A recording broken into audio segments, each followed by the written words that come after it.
Hello there, I'm Curtis Wallace, your Happy Active Realtor, and finally putting out my first newsletter here. So coming to you from Sewickley Millennium Park on Middleton. I'm not actually there, this is my background on my computer, but I did take this picture a couple years ago, sitting out on a new build deck early in the morning, and yeah, beautiful morning while playing my guitar. But what I wanted to do today for this video was just explain some statistics, the home price index. There's talking to people about real estate and a lot of different ideas about what's kind of going on out there, and people have a general sense, but I thought I could clarify some things here. So I'm going to start with the home price index.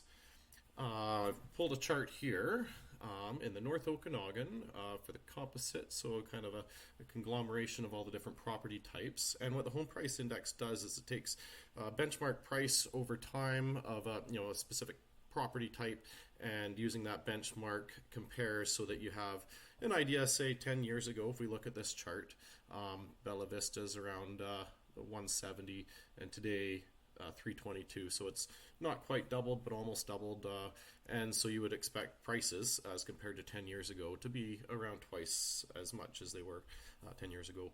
And so yeah, I do like this chart, and again, with the data in Vernon, we don't have a massive sample size, so the data can really jump up and down on a month-to-month basis, but it does give you a pretty good general idea of what's been going on. So you can see here, steady climb, and then we had those interesting times during COVID, and home prices spiked up until April 2022 when they hit a peak, and then they came down quickly, big drop there, and then have kind of evened out over the last couple of years. So over the last couple of years in the Okanagan, it has been somewhat steady in pricing.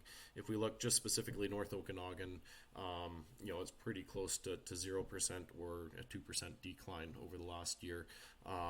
Other regions, the Central Okanagan, Kelowna area, have taken a bit more of a hit, and we've definitely seen more of a correction in the Vancouver Lower Mainland.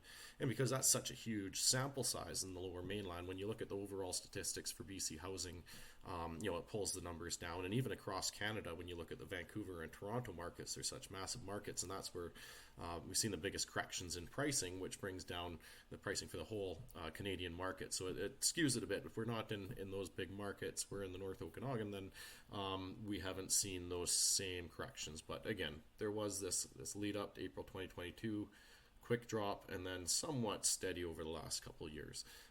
We've really been in a balanced market.